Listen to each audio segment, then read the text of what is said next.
There we go. We'll turn this down a little bit. So final push day. Final push. So we got notes from Anthony, and he really likes what we have so far, but there are some tweaks, really important stuff that he brought up that makes total sense. They should be fairly easy fixes, and then I'm going to come in and refine a little bit more before we send it off and consider this one done, because I always want to make sure that what we have is really, I don't know, it's going to last forever. It's going to be on cards and people's play groups, and you know what I mean? And I want it to hit up to that quality to where it's going to live and still look good 10 years from now, which is the goal. So let me kick over here. Yeah, there we go. And of course, I do have my discount code stuff. If you go to the website and you buy something on the Guild House Games LLC website, any of the packs or standalone, I guess, compilation packs, class decks as they were, and then that they have their big class one, which is a really good deal. You end up getting like 2 or 3 of them for free if you go that route. If you go that route, save 10%. West Gardner Art, go do that. Where's my pin? Oh my! Oh, it's charging. So yeah, I don't know if I talked about this. So I have a Huion, and one of my pins stopped working. Like, I don't know if the battery just died out on it, and they're rechargeable, but I mean, I've had this, and going 10 hours a day for over a year. So I think the pin just gave up, and this is the replacement pin they sent with the package, and it's working great. It's lighter, so it feels a little different. But yeah, now I'm worried. I need to go and order a replacement for this one. I always like to have one backup, just in case if something kind of craps out on us. Anyway, so what the feedback was, let me tell you what this feedback was. So, some great feedback. Basically, Anthony wants to see this blue magic the same color as the shields, so that reddish color, to make it look like he's drawing the essence from the ground that's creating this, so they're connected by color. And that's totally yes. And then the other thing he said is, this looks a little boxy. We should expand out some of the roots, kind of how we did here. So some roots coming off and kind of coming into the ground, which I also completely agree with. I think if the card's name is Take Root, there's a little bit of a lack of root happening. So to be on the level of, to really emphasize what the card is saying and what the name of it is, we should tell that story in the art. So totally agree. Shouldn't take super long. I see this taking about an hour and a half to really fully refine and get everything really where we want it. So we're going to do that first. The first thing is we're going to get rid of the noise layer, and we're going to get rid of the high pass layer.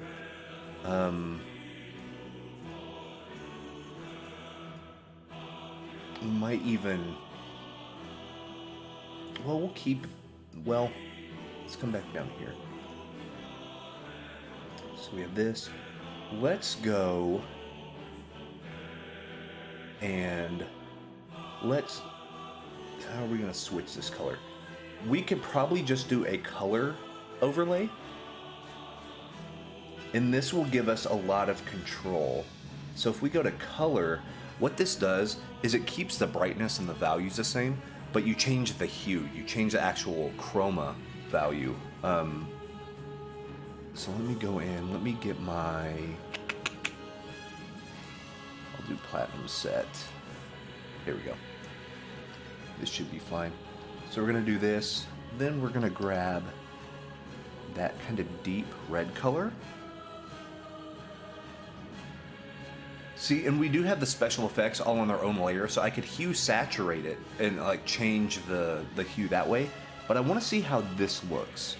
If we come over here and actually just start painting in like this, that way we have kind of that total control over the look and the feel of it.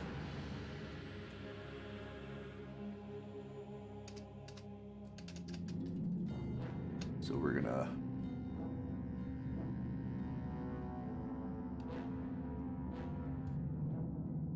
See, and it is keeping the value. We're just changing that hue. Ever so slightly.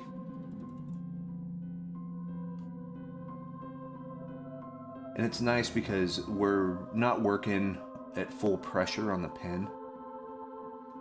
So it's only going on like 80% opaque, which means we can actually keep some of the variance of what the magic is doing. So it still looks really natural in the way that it's coming across.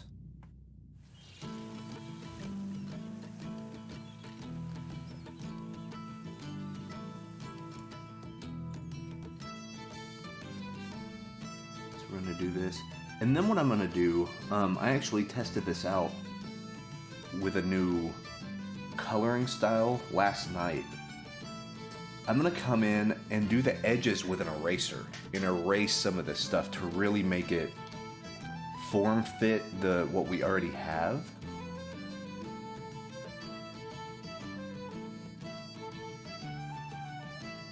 So we have this, we have this coming up here if we want to hit some of that red here. And then we lower that saturation a little bit, make it a little more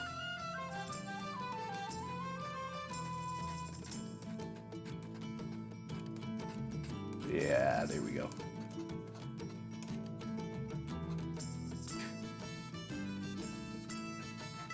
So it still has some fantastical elements, that kind of bright bluish look, but it does tie it in a little better.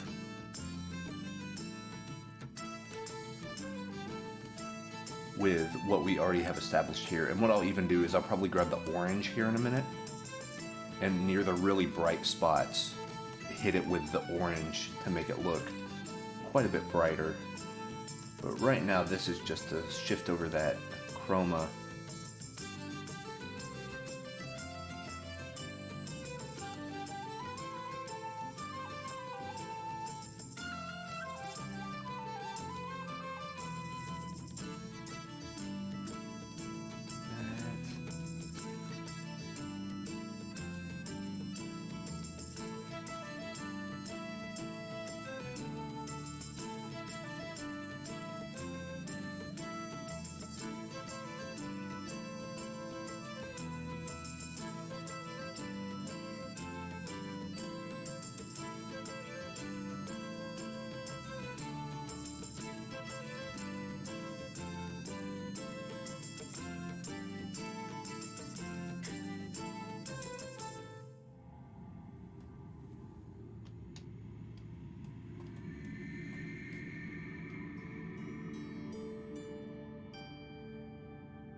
Giving Photoshop a few minutes to catch up with itself. I think I have a pending Windows update, which is always a dangerous proposition. So if I randomly just cut out and not go live anymore, it means my computer got fed up and just decided to restart itself.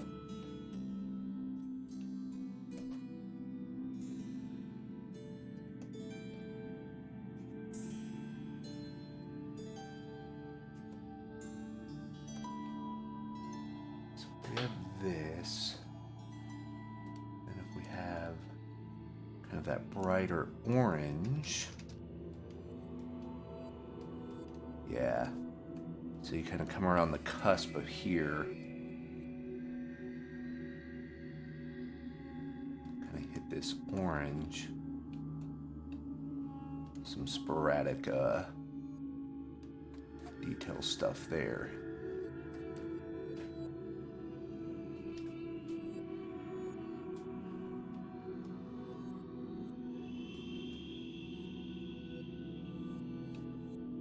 You got like the big right here.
What I might do on some of those shadows is kind of keep that darker blue.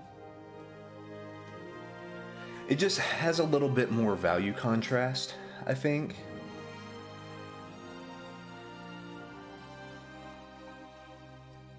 I think it does some kind of unique things with the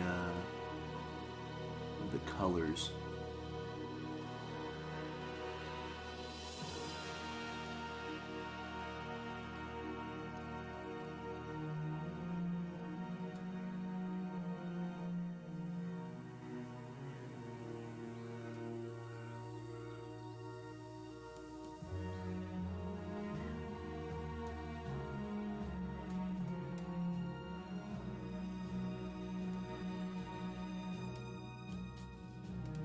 Back to the red,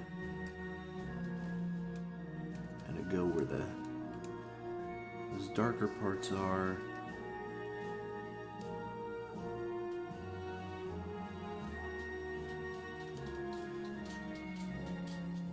Sort of helps pop those oranges a little bit, because the oranges will just be lighter than what the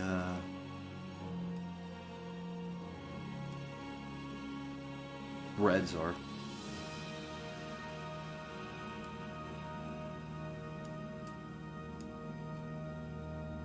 Then I can even maybe come up here.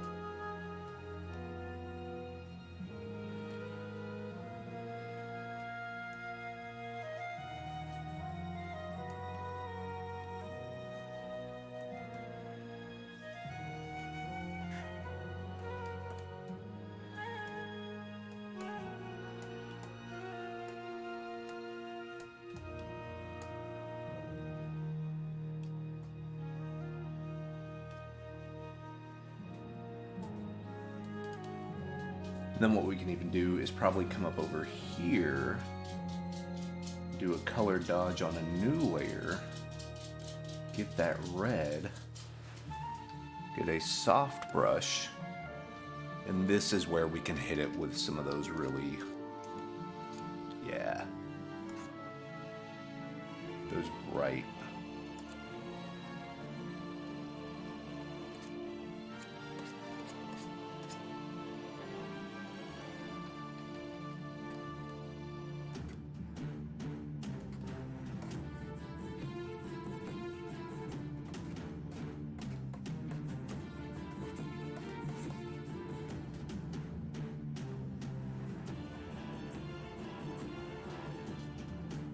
That's a little bit too much.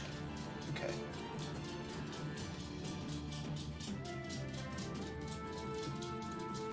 Cut those.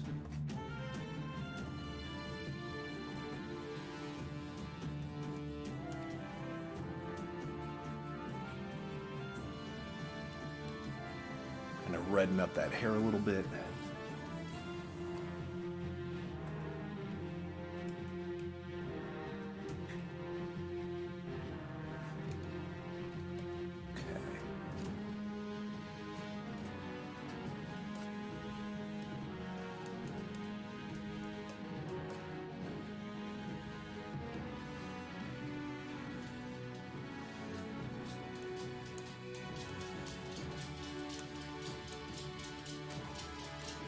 That's cool.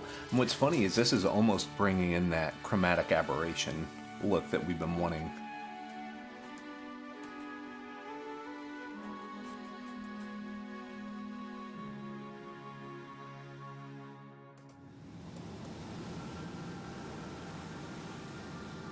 Kind of like that. And then we want to come in with that red. Really hit those eyes with that glow. There, we got it. Something like that. So that's good. Now let's... My pups walking around doing laps around the house.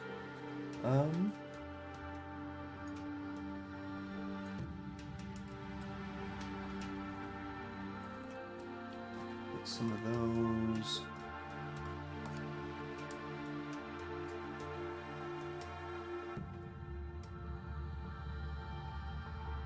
Got that. And now we can actually come in and do the roots, the other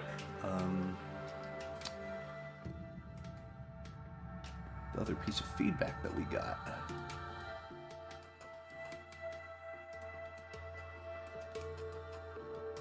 So like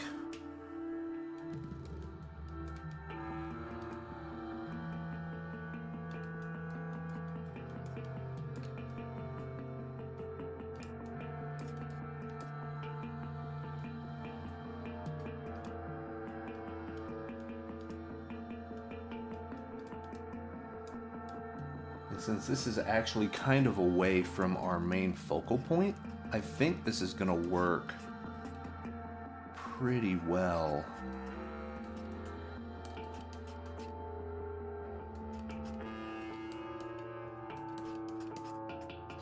I'm just using a textured brush here and then going to come in and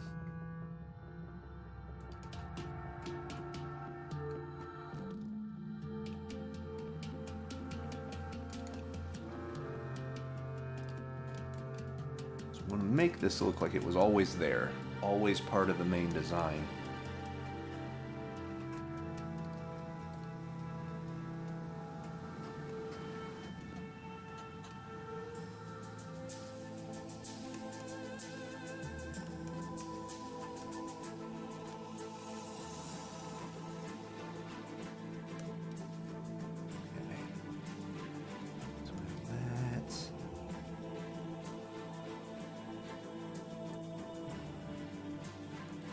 Actually push this out up front a little bit, almost mimicking how the other side, how the other leg looks.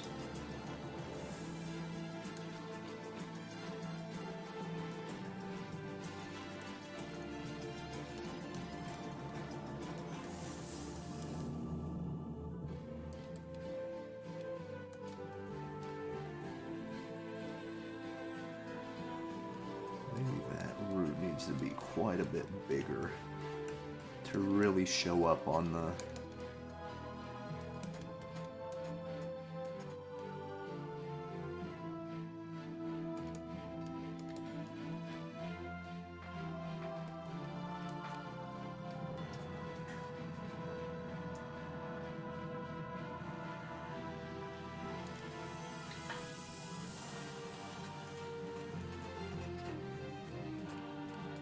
really, it's just about making sure that the values match. Kind of the lightness and the dark and all that stuff keeps in tune with the value set that we already have, which I think it does. It's also a neat opportunity to make sure that this draws back a little more, so it looks like that's more of a spherical stump, tree stump.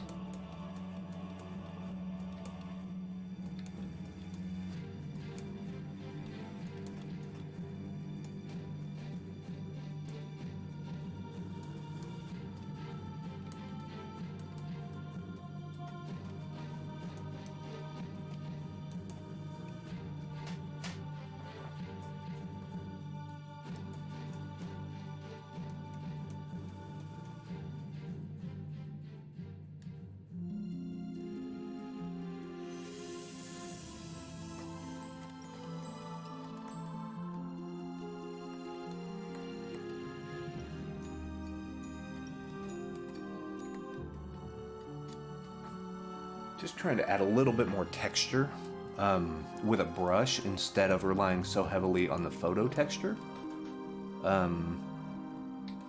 It just ties it together a little better. Probably need to make my brush quite a bit smaller though.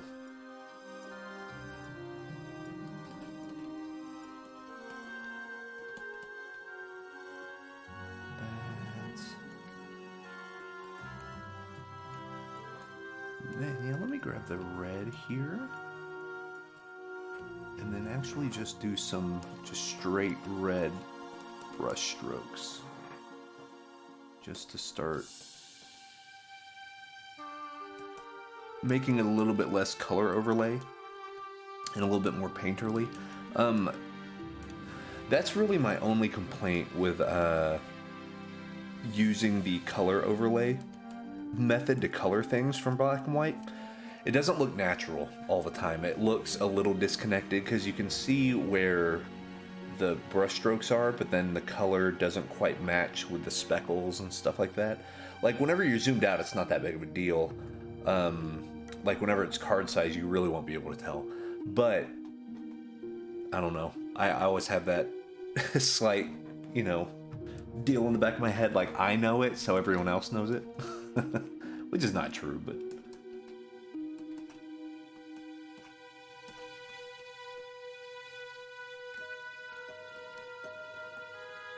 Okay. And just kind of carve these edges out a little bit.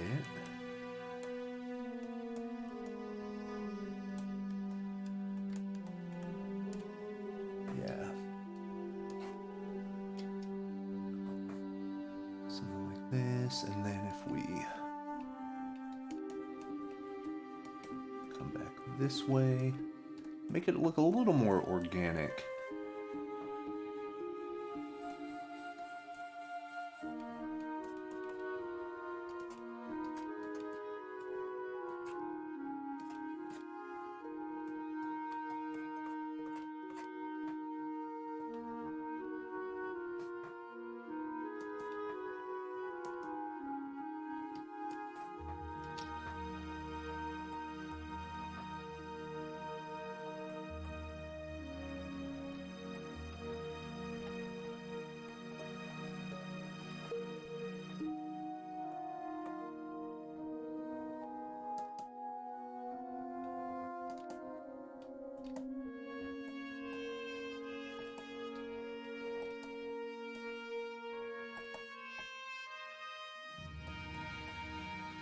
See, now a lot of these little brush strokes people aren't even going to look at. They won't even be legible. But it's just that last little bit of polish before really bringing it to final.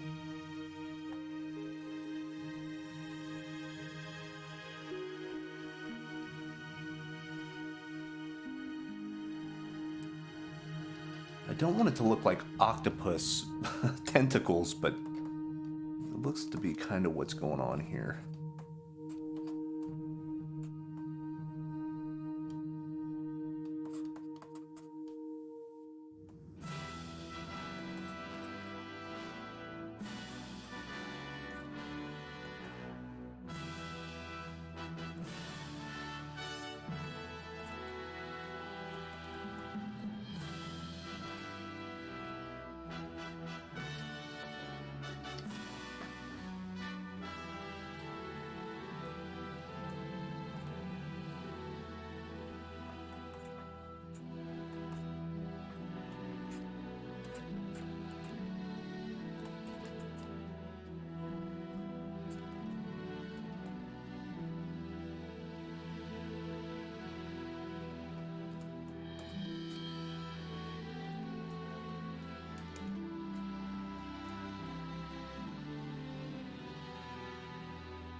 What I could even do to really sell it, kind of how we have that shape language right here with a lot of the roots coming off, we can do the same thing here using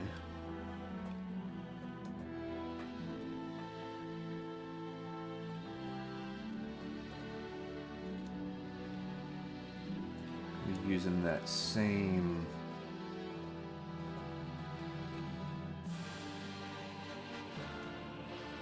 visual idea to kind of tie the two together.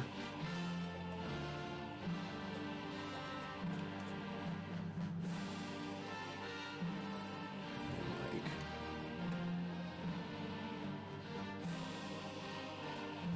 that.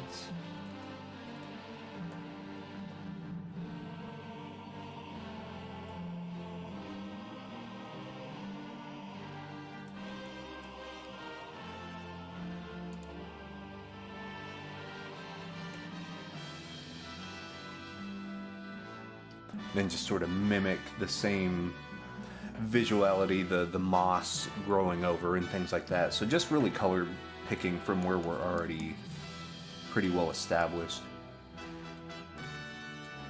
That's what's nice about having all the colors and everything being really vibrant, is now you can just color pick from your own painting, and then it all is gonna fit well.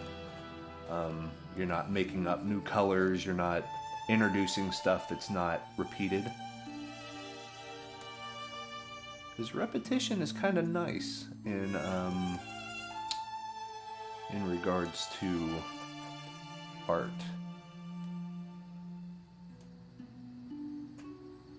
Just kind of get these twigs a little more nuanced in there. There we go. Just brings in some more visual noise. We can even like do, I can get pretty close to pure black here. Just stuff on the sides just to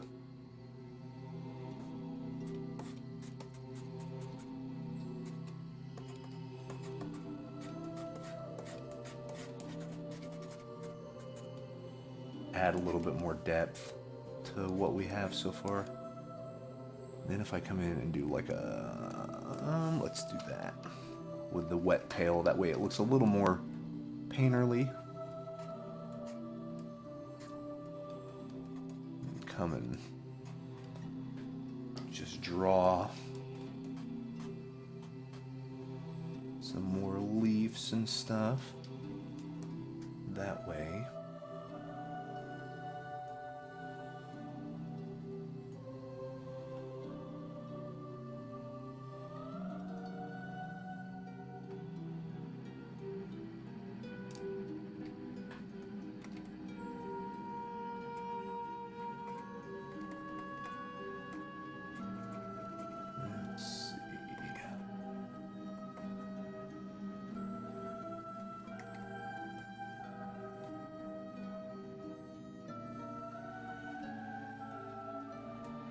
Let's sort of get this a little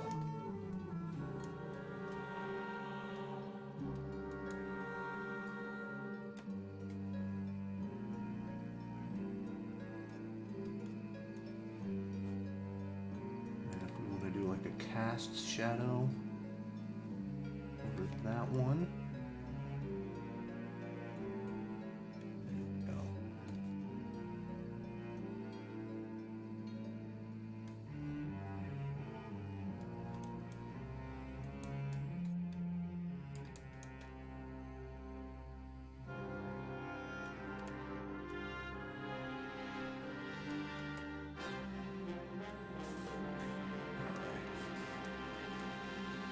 Then we can do some even more little sketchy lines here for more detail in the background.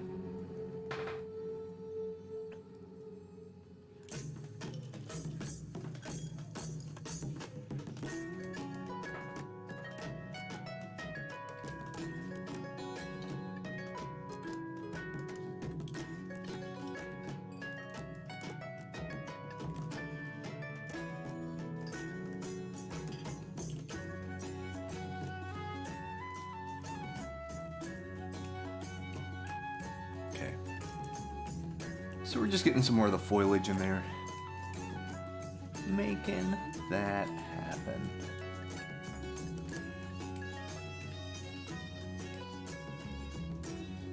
Going over here.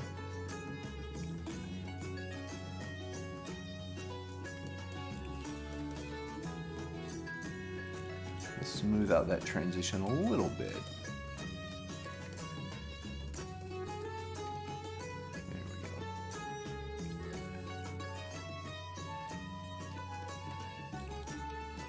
So yeah, I'm finding more and more the value of the hard round brush, which everything has its own hard round brush. Every digital art deal has its own, so you can't go wrong with it.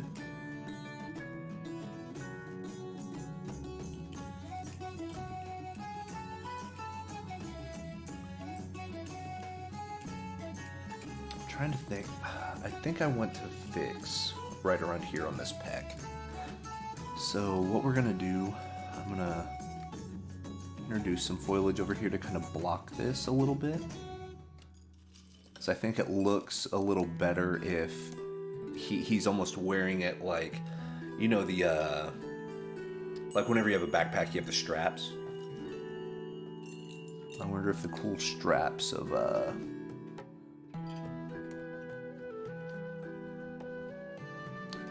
the magic are gonna help him, you know? I'm just coming in and making new leaves and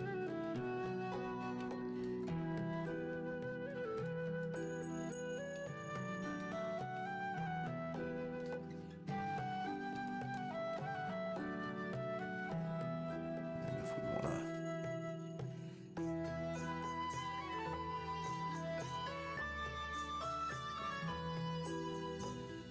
see, it's a little too bright. Well, I don't know, because I like the idea of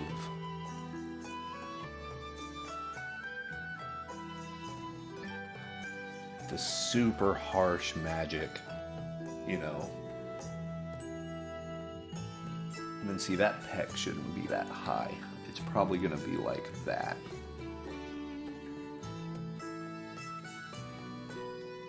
And then the peck is actually gonna wrap, so it gets longer.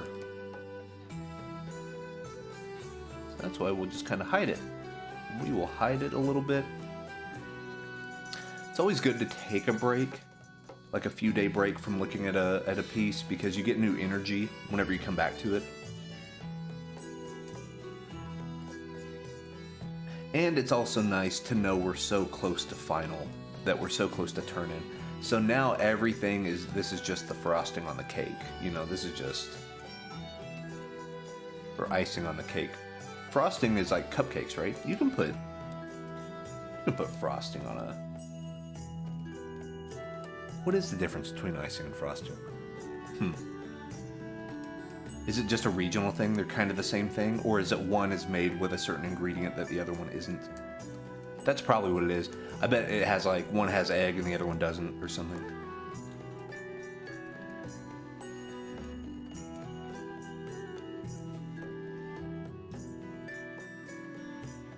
See, and this also gives the cool illusion that maybe this is another less defined vine coming around the body. So if we want to get here,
darker tone stuff right here, and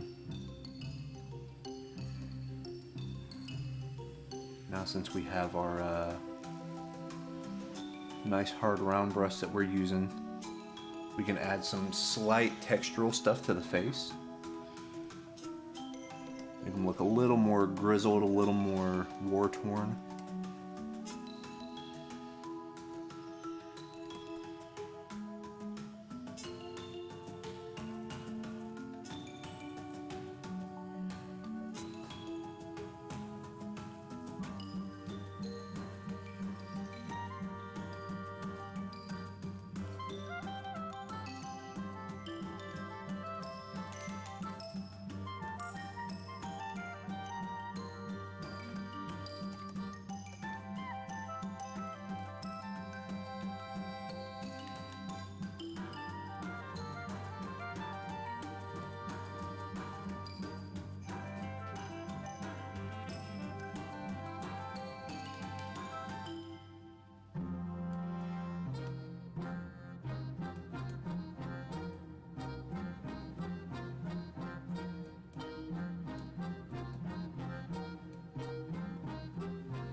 carve away some of these so we have a really nice sharp edge on the head.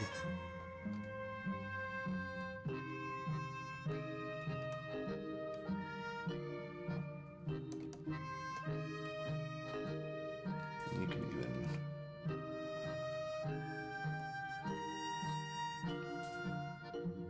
that.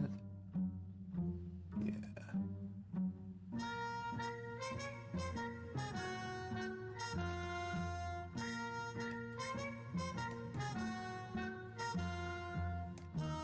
And maybe we can get some divots in the stone here.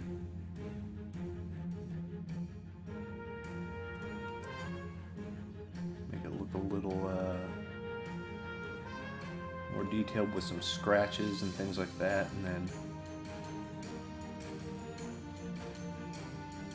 I think it'll be that side because it'll pick up that light.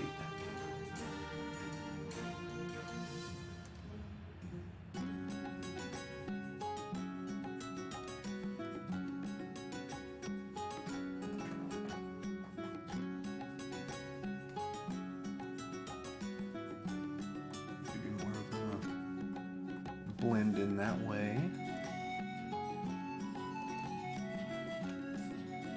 Okay.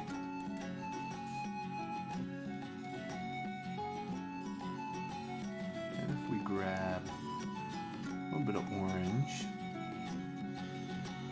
come and just do almost like a little sketchy light pass. It's gonna just imbue some of those greens with more of the orange. It's not going to turn it completely orange, but should help a little bit sell that idea of the light, you know. Same thing here.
Oh, we get really cool, really bright brights.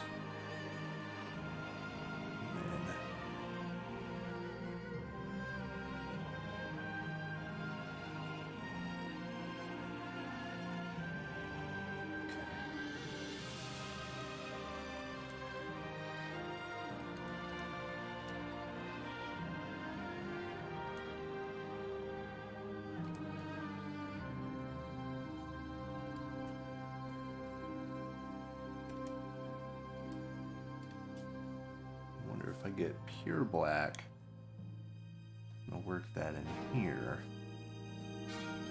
Maybe same thing like right here. And what this does is that builds more contrast. Because if you get your brightest bright right next to your darkest dark, that's where people are going to look first. So you have all this magic and stuff, but still, right around the eyes is going to be where we have a majority of our, maybe not a majority of the focus, but like as you follow the tree stumps and stuff up, then you're gonna hit those eyes and meet the eyes and then be hopefully like brought back in.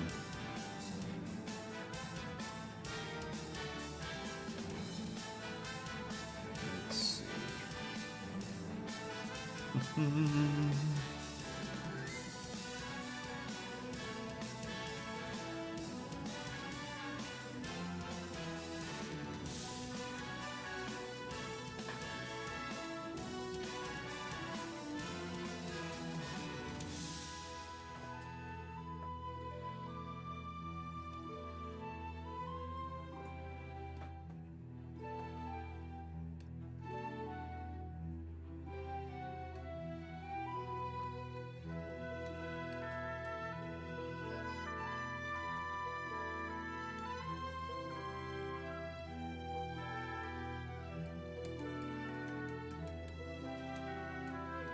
And some of those same repeated shapes that we see on that bark.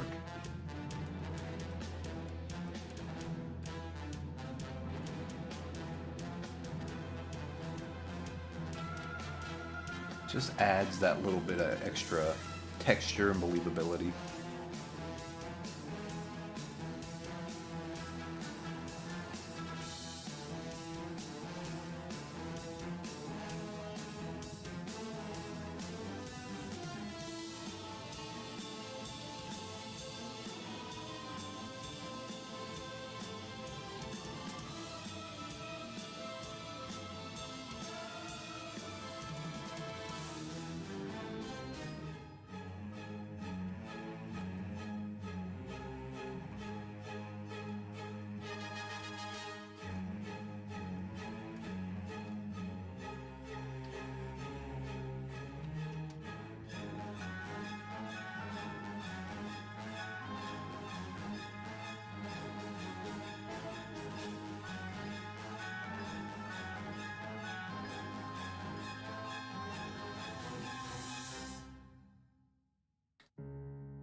Add some more viola abs in there.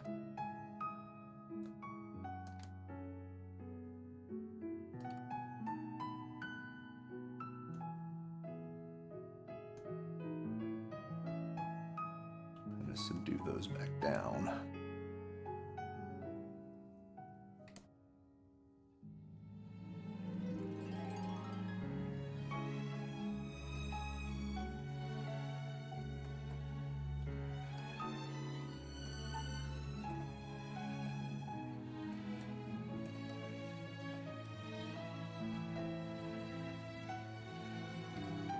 Then I might actually kind of come over top here and smooth this out.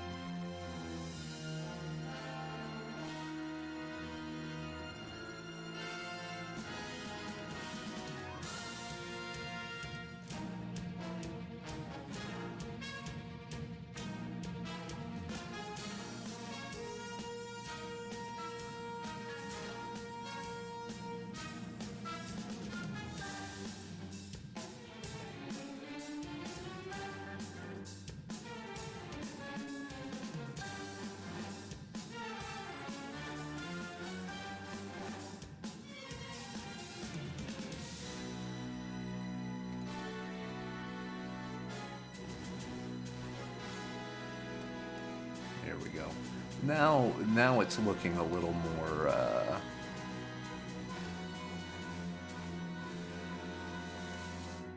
it looks a little more like it makes sense anatomically.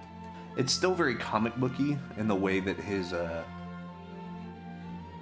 because this is supposed to be like his rib cage, and then these two right here start his, like 12-pack abs, but that's sort of the vibe of Varia.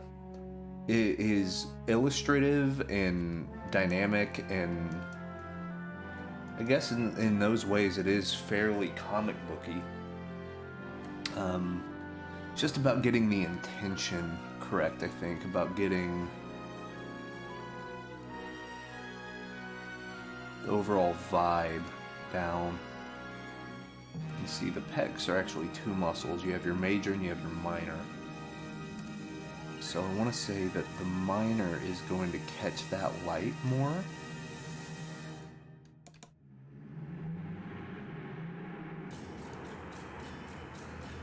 So it's going to catch, then kind of come up.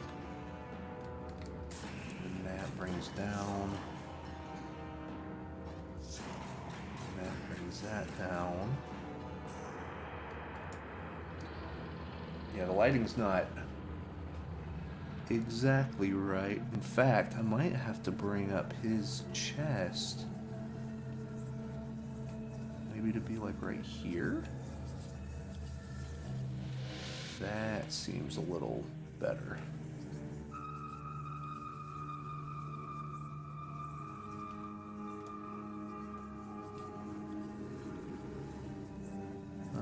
A little bit further down. Kind of split the difference between the two.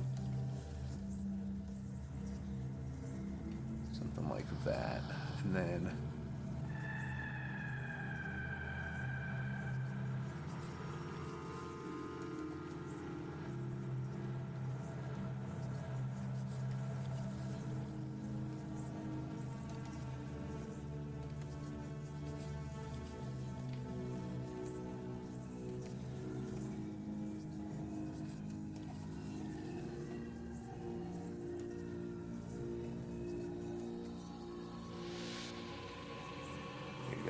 so you get a little bit more of that light kind of in there to show.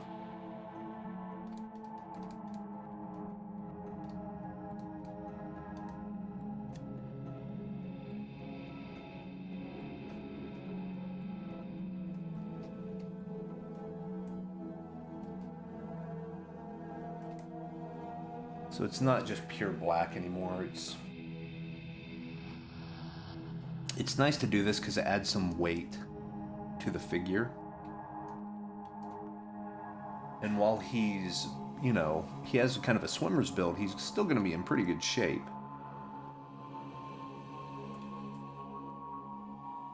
So it's good to be able to have that as a fallback of his weight and his posture and just the solidity of him as a character. So now I think we're just going to do the final little refinement to go around some of these edges, clean them up a little bit, still keep some of them as they get away from us, like go further back in the background. They'll be less detailed, but we want to make sure that the stuff that's right in front of the player's face looks as well defined and like well lit and stuff as possible.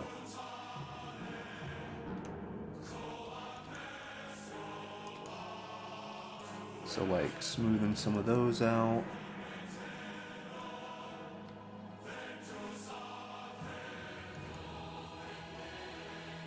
Kind of blending through here.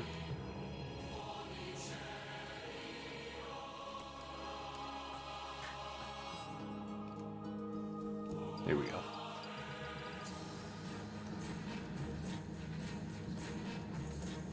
I guess it's just coming over to each one of these branches and figuring out what the lighting should be on each of them. You know?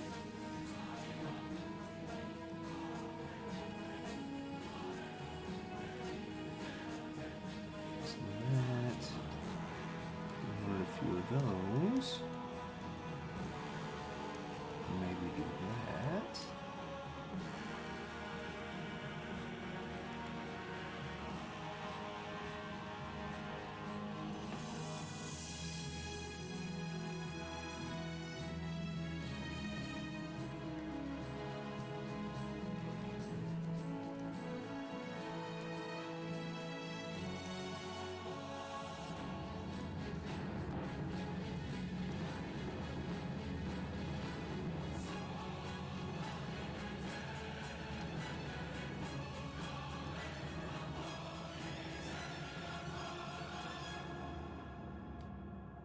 There we go.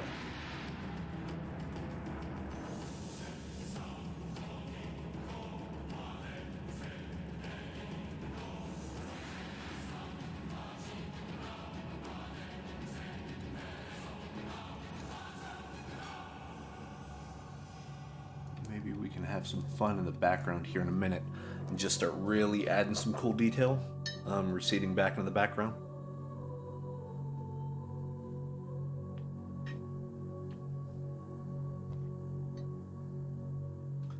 Because overall, I feel like we're doing okay. We're very, very close to final. Just getting a few of these small details right.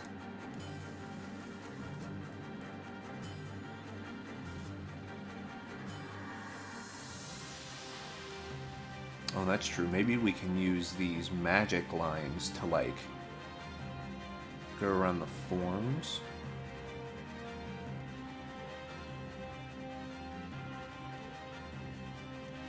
To really sell the idea that these are curved. Basically contour lines, if you're used to, like, figure drawing and figure studies.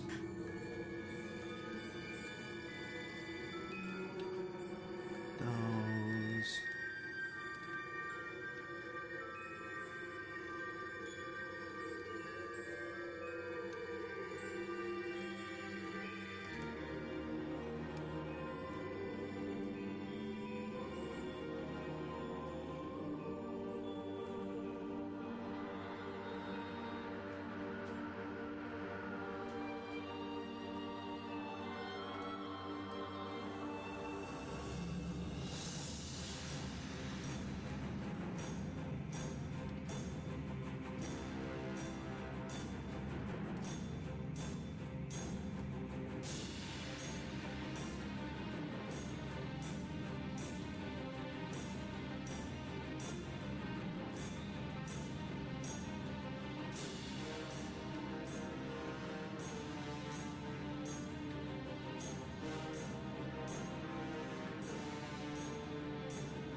Maybe if I canvas texture, get that.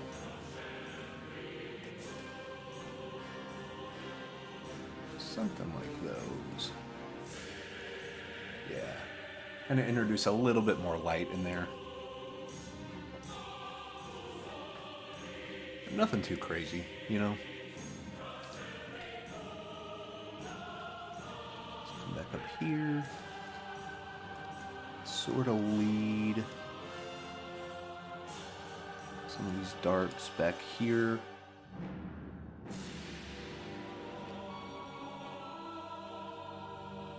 And to lighten some of these darks, because we really just want the black to be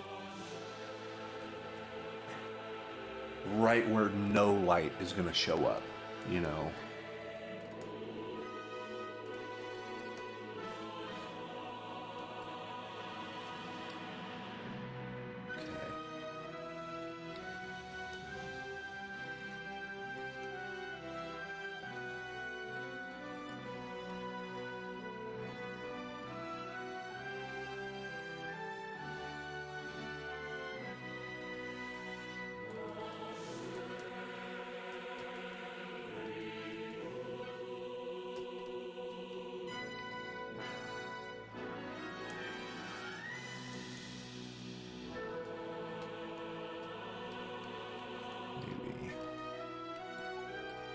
Onto this tree and do a little bit of that refinement there.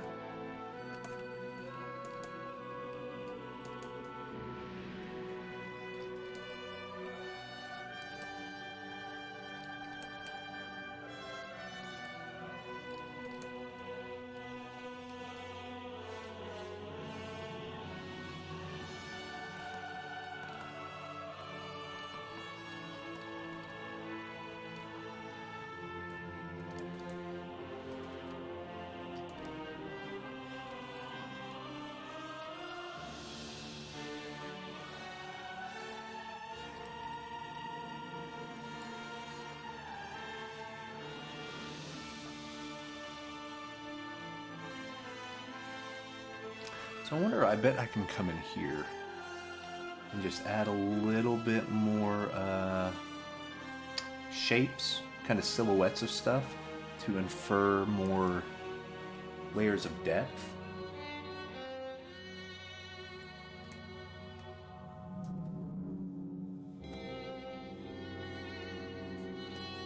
do something like this. Make that lighter so it kind of gets pushed backwards.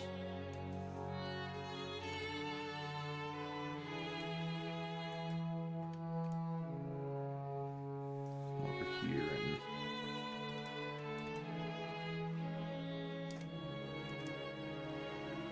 make these shapes a little smoother. Not quite as blocky, brushy. And then, but as they go further back, that's where you'll get more of that painterly look to it, you know.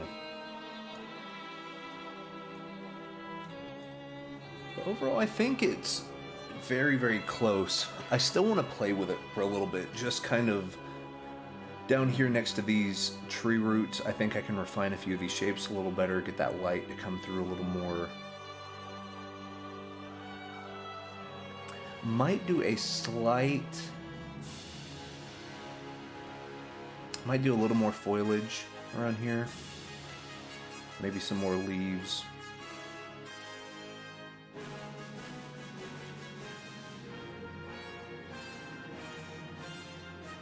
But yeah, I think it's reading okay. Let me pause this before I get too wild and crazy with it.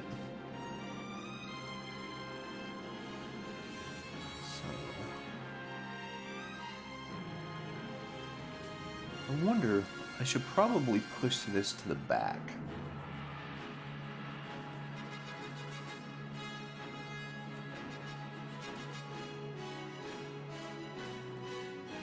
So it ends up behind. Yeah. Some of that atmospheric perspective.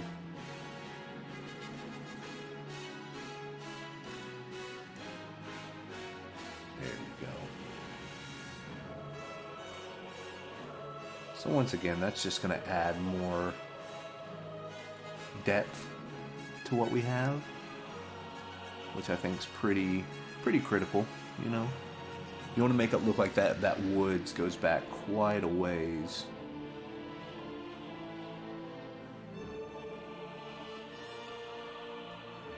So if it's like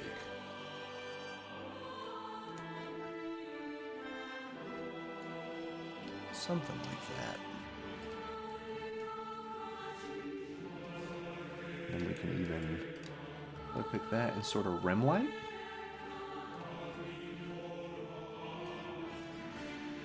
I wonder what that would look like. Let me get that rim light.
Let's see.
I'm just going to introduce some of that orange to this hair.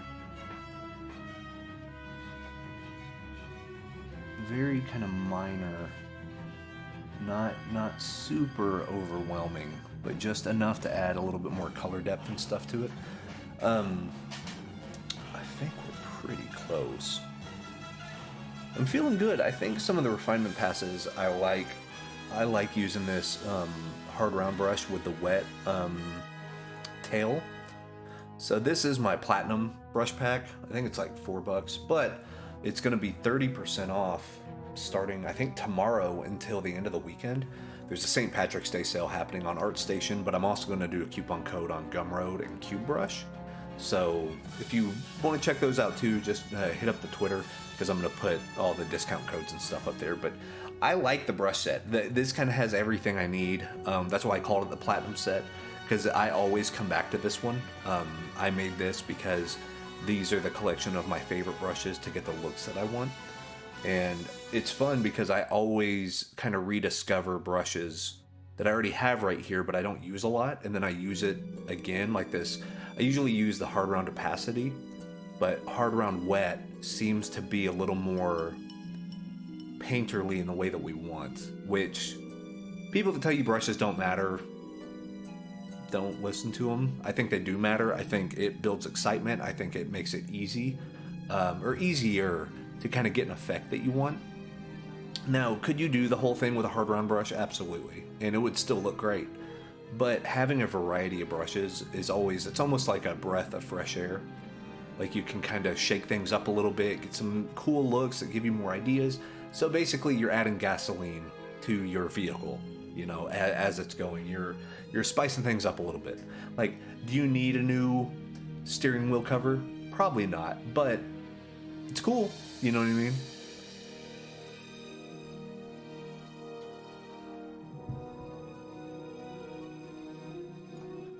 Getting a lot of notifications on the old Twitter. There we go. Okay. So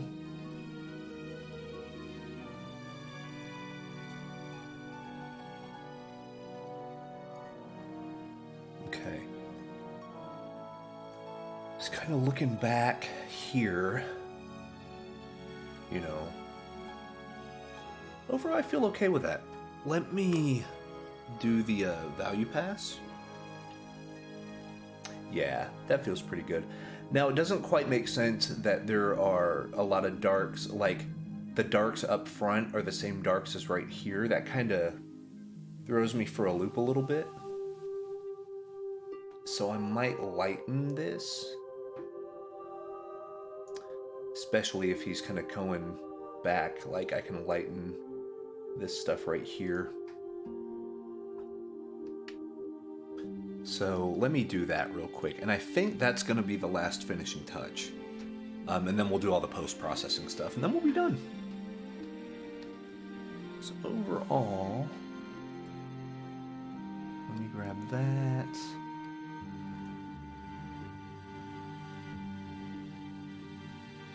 I'll lighten this here. And what I'll actually do is I will stay in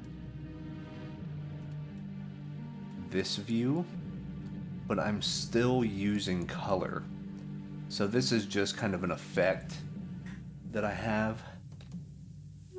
The color mode, or the, what is it called? Proof, my proof setup. So value checker, you can make your own proofs. So like custom. So normally, yeah, dot checker, I think it's dot gain 20%.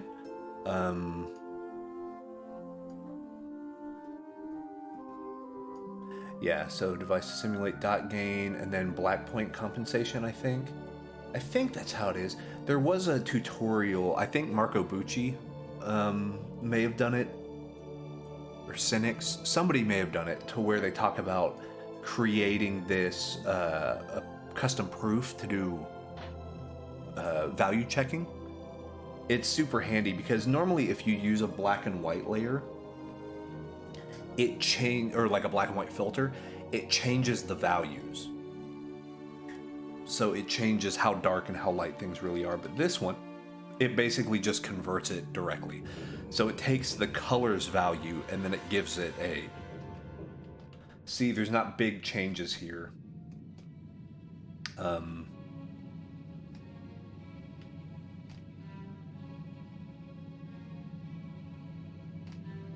Okay.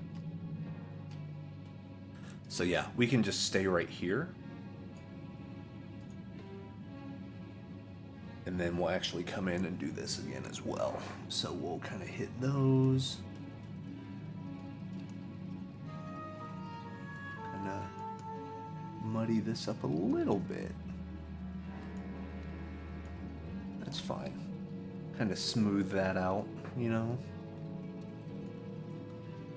And what's nice about doing this is you're getting the values correct, but the colors are going to be slightly different. The colors you're picking, you don't really know the colors you're picking until afterwards, but it should still look good because your values are correct. Because really, I mean, I've said it time and time again, but you know, value does the work and color gets the credit. This is kind of a perfect example of that. And what's nice is you can even see the color version up here while we're working in the grayscale.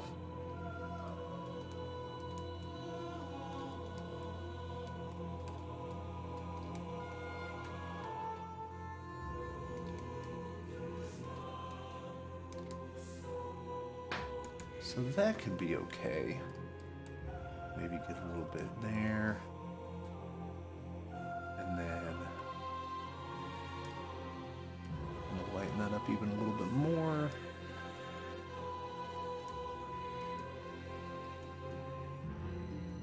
Smooth these out to make it look like one and the same.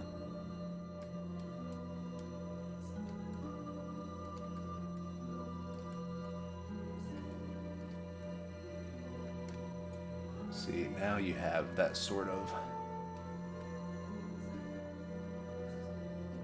look.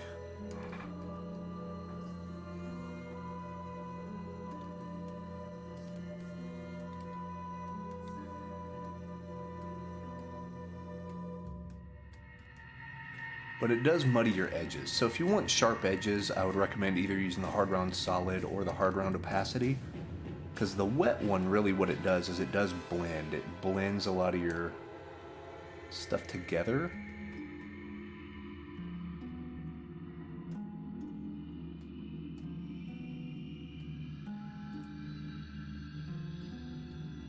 And maybe like...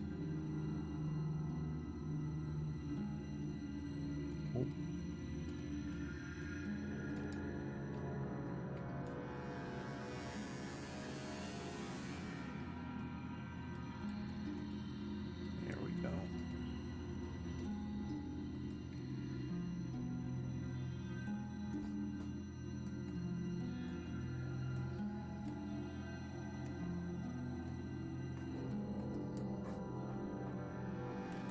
Just really fine tune the values here.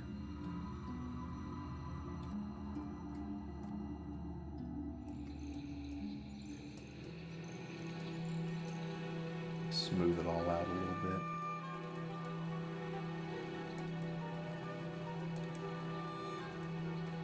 Cool.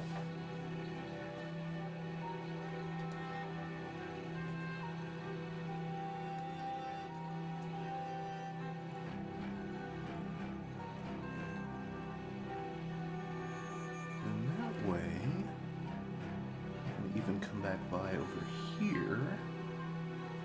And this is a little bit lighter as well since it's going further back.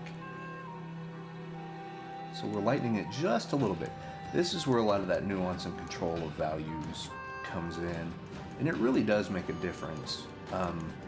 It's just you don't have to be super overblown with it. Very subtle changes and like blended edges and stuff really make it a little more nuanced, which is pretty cool. Okay. Something like that. That's looking good.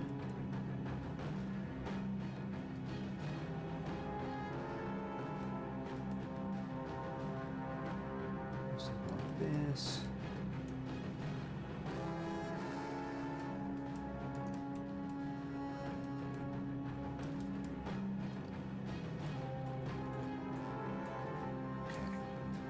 Edge is looking good.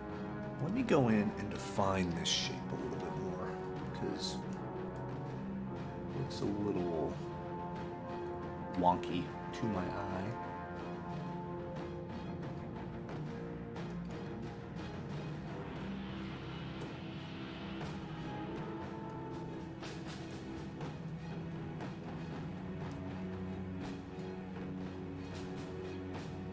There we go. See, something like this. And then you just start putting in a little more detail and a little more value change. So now that looks kind of stacked and coming over, and yeah, it's a little more nuanced than what it was before, which is good. That is what we want.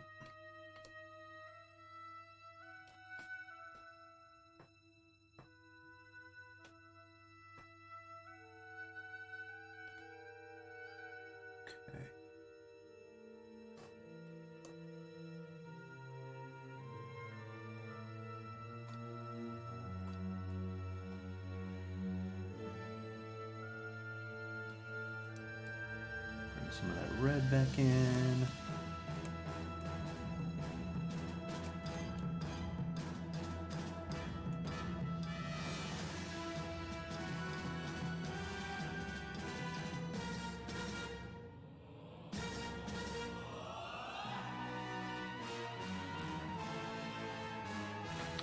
Let me get the hard round opacity.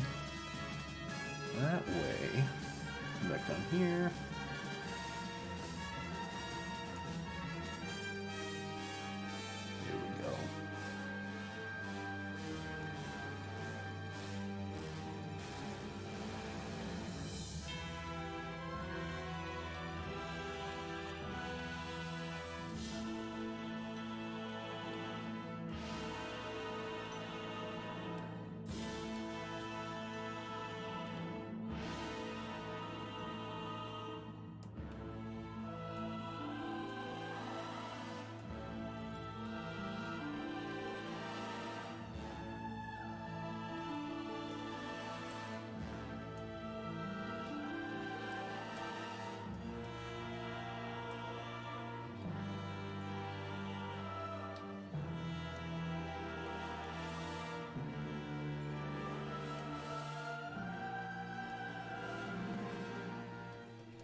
All right, so I think we are about done here. Let me go ahead and smooth out some of this just to really do that last little bit of polish.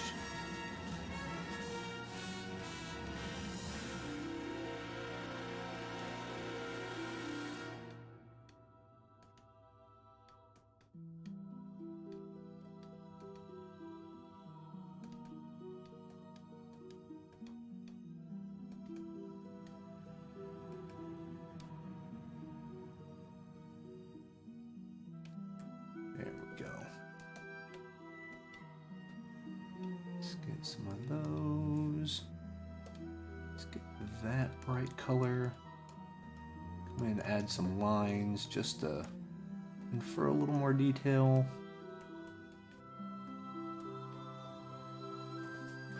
And same thing over here. We can like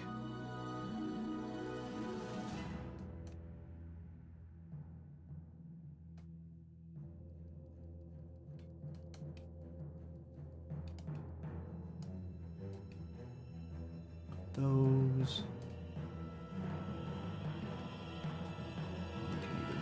Pick super light.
I think this is a wrap.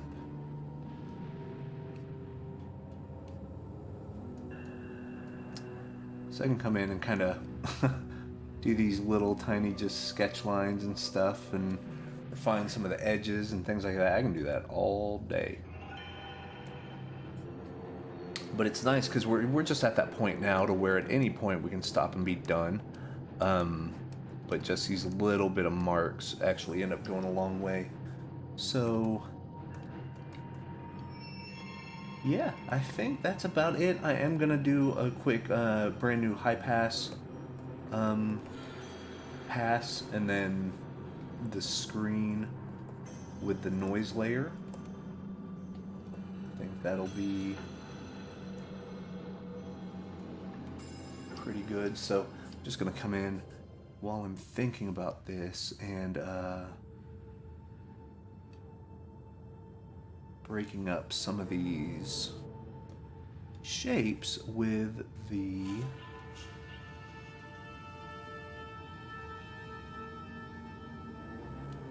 leaves that we talked about. Just having those nice little spots, you know, and then having that. Maybe we have maybe a red.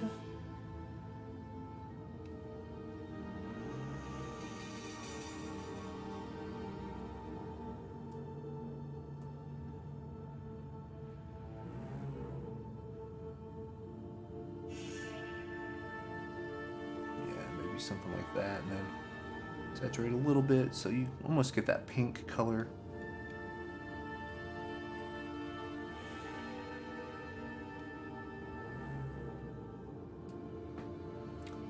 A nice little bit of Geometric magic shapes.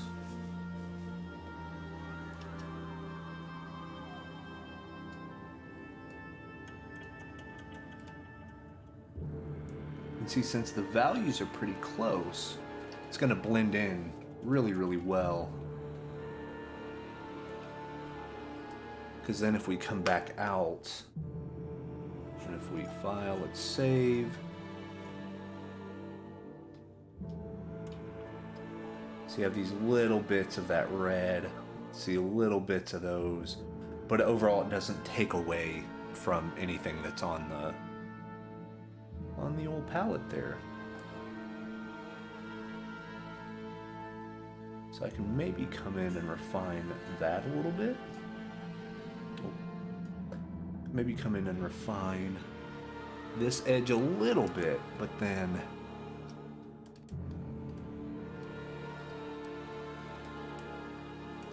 stay pretty similar to what we had.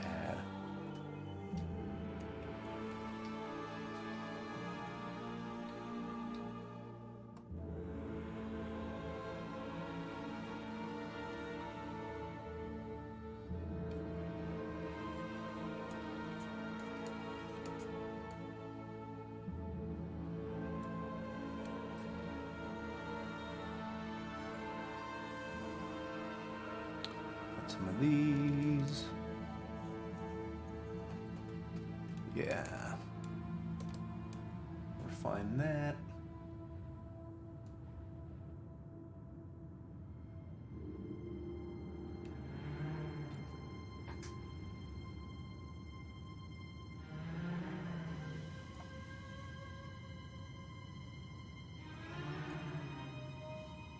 So overall, I think that is it. I think that's going to do it. So yeah, I can come over. I have this right here. Let me go ahead and get rid of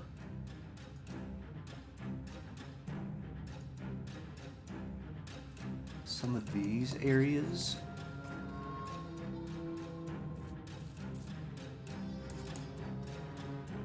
For that kind of painterly effect, I want to make sure that we have super bright background with super, not super dark foreground, but fairly dark foreground.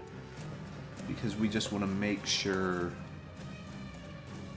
that this is all readable and legible, and yeah, we really want to brighten up the, yeah. So, and that's going to get rid of a lot of those paint strokes from that overlay, but they're still going to be there in a little bit of a capacity, which is nice. So then if I get rid of that, select all, edit, copy, merged, we're going to edit, we're going to paste. Now this is going to be our high pass filter, other high pass. I might want it a little bit more intense than that, so let me bring it up to like 1.9.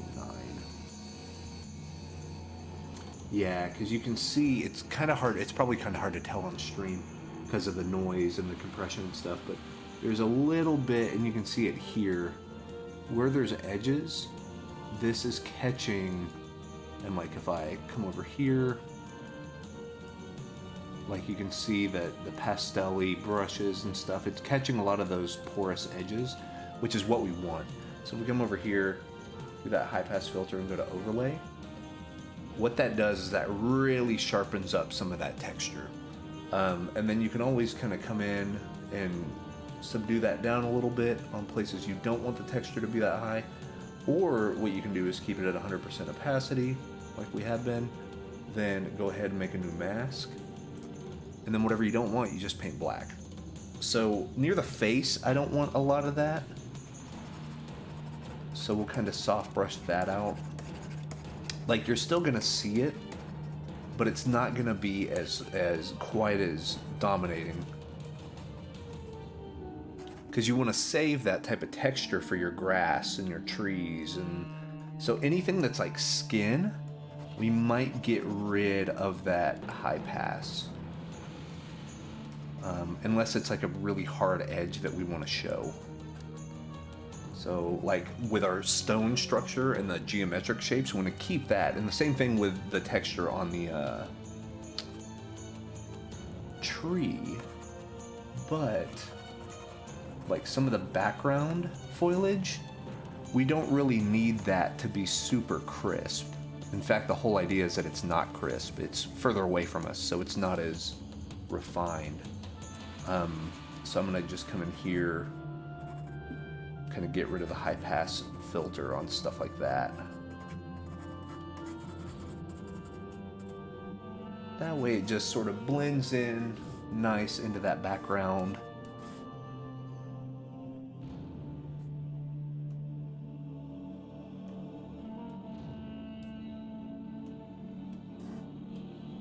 There we go. Yeah, that's good. Because what it does is it does that little bit of depth of field where it blurs stuff that's not in focus. Cool. Very cool. Then here we have the noise layer. It's at 52%. We might even drop that a little bit more. There we go. Because that way we want to keep that contrast really high. And I think that will do it. There it is. There is Take Root, a new card for Varia. I'm happy with this one. I feel like I leveled up a little bit. I feel like I tried some new stuff and it worked out in my favor. Definitely some stuff to remember. So I do, while you guys are here, as a little bonus, I want to show you guys a new method that I'm working on. And basically it's a study. I've been doing a lot of studies of some traditional Warhammer artists, like Igor Sid, Paul Dayton, Karl Kopinski, people that have done stuff with acrylics and or oils, and then, you know, took the pictures of it and now it's printed in. But they've also done digital. But it's a new color style of using the color overlay, but then adjusting the tone after you get done with it. And tone is basically going to be, some people interchange it with value, but a tone I interchange with temperature. Is it warmer? Is it darker? Is it cooler? Is it lighter? Is it, you know, that sort of Zorn palette-y, you know, very limited palette. But I want to show you guys what I've been working on. So the artwork is by Igor Sid. Igor Sidwell, he's currently at Games Workshop. But what he does something pretty cool on his portfolio. He puts up the black and white, and then he puts up the finished color one. So what I did is I took one of his black and whites that he did right here. So this is Igor Sid. Trust me, one day I want to get this good. But I noticed that he does a lot of rendering in his value passes, his black and white. So he does all of the work pretty much in black and white. And then what he'll do is he does this like color wash. And that's what I did here. So if you see, this is actually on color overlay, and this is Clip Studio Paint. Their brushes are a little smoother and softer than Photoshop. So it does act more like a wash layer than it does digital, or yeah, like a harsh digital painting thing. And then that was just basic. So what I did, I can actually show you guys. So I got kind of the oil wet brush, made it pretty big, and then I got a yellow, and then I got some reds and stuff like that. So anything I want to change, let's say I want to introduce some more of this color into some of the shadow areas, I can come into the darker area, and you see how it's changing that depth and how that looks. So like you have that type of stuff. Very cool technique. It's something I still want to mess with, but I think there's a lot of potential here. And then what I did after that, I made a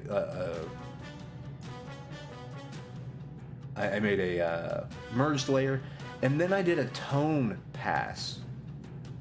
And see how it keeps the richness of the color, but then it just either darkens or lightens it based on temperature. Like, I think there's really something to this method. So I just wanted to show you guys that. I'm gonna keep playing with it. I'm gonna make some stuff in it. This type of thing, I want this to be very, very light because it's going to print darker on the cards. So I don't do that type of stuff, the more technical tone coverage and tone levels and that type of adjustments here, because I want this to be fairly illustrative. That's the style Varia is going for. It's less of that grimdark, less of the gothic-y stuff. But if they ever need me to do a gothic method, I think I am going to do something along the lines of that, to where I really work super heavy in black and white. Basically get it done in black and white. Then we splash color on top of it. And then just kind of, sort of some of the method we used here today, but in a more visceral level, like a little more deep and rich in some of those colors. So yeah, overall, I'm digging it. I dig it. I'm excited to hear what Anthony has to say about it. And I think that is it. So there we go. There we have it. There's Take Root. I'm right there.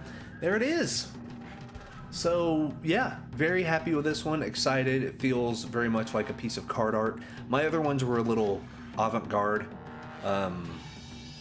which is cool. I like that Guildhouse Games has given me that sort of trust in, hey, I got a really crazy idea, let me try this thing. And it pushes me to my limit. Stuff like this does too, but in a different way.